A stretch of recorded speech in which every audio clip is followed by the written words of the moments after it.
Our report 7 weeks ago prompted two separate investigations into Johnston Town Council Vice President Stephanie Manzi, who told us her 16-year-old triplets had been attending Narragansett High School since August of 2014. The superintendent of the school system began gathering information to see if Manzi's husband, Paul, was in fact a resident of Narragansett, and whether the children lived with him in this 784 square foot cottage on Ocean Road. If so, that would allow them to continue to attend the high school. At the same time, Johnston Mayor Joseph Policina asked his solicitor, William Connolly, to determine if Manzi was improperly receiving a homestead exemption, after our report showed she had signed a notarized form stating that neither she nor her husband, who jointly owned this house in Johnston, claimed residency in any other town.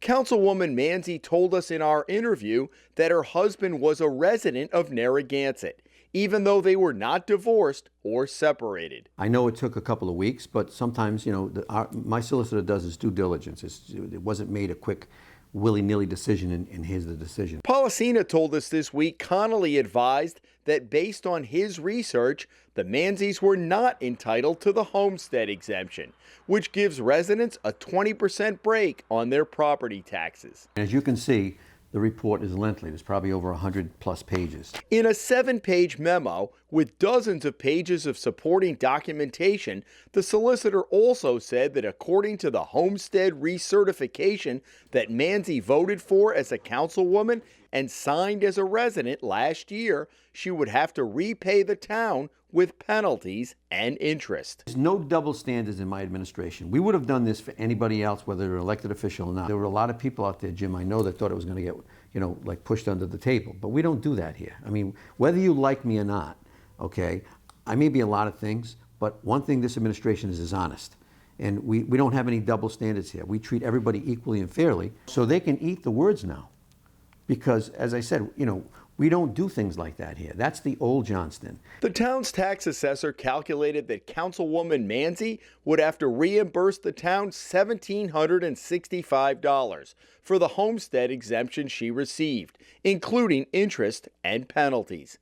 In the meantime, Manzi has hired an attorney who sent Connolly a letter taking issue with his memorandum to Mayor Policina. We asked Manzi whether she planned to go to court to appeal the removal of the homestead exemption. She did not respond to us directly, but her attorney said his client cannot make a decision until she's received a formal decision from the town. The town provided her with the same document a week ago that the mayor provided us on Tuesday. If you obviously break the law, no matter if you're an elected official, whether you're a council person, a state senator, a state rep, we don't tolerate that. Meanwhile, the superintendent in Narragansett, Catherine Sapala, said her legal counsel advised that any appeal of an adverse residency ruling against the Manzis to the Department of Education would focus on their living arrangements now and going forward, and not any evidence we uncovered leading up to our report in March. Right after our report aired, Paul Manzi changed his voter registration from Johnston to Narragansett.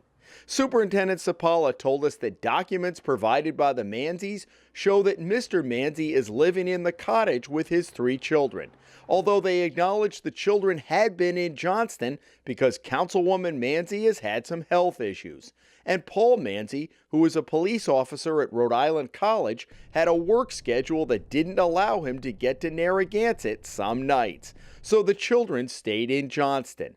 And sometimes we saw the councilwoman staying in Narragansett. She also said the bus driver confirmed seeing the students taking the bus, and that Mr. Manzi said he planned to put an addition on the cottage. That means the triplets, who are finishing their sophomore year, will continue to be allowed to attend Narragansett High School at a cost to local taxpayers at just shy of $60,000 a year. But the school department will continue to monitor the situation. After our story ran in March, the Hummel Report was contacted by some faculty members at Roger Williams University, where Manzi is the dean of the Justice Studies Department. The faculty we spoke with wanted to know if the university planned to take any action given our findings.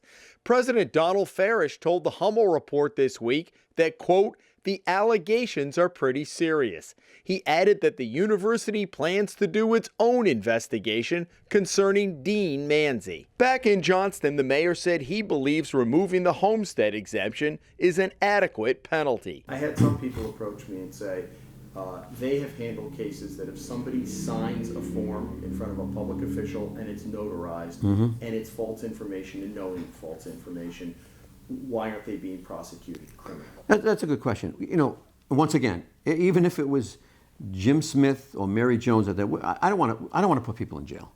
You know, even though you don't want to do that. That's something where we don't.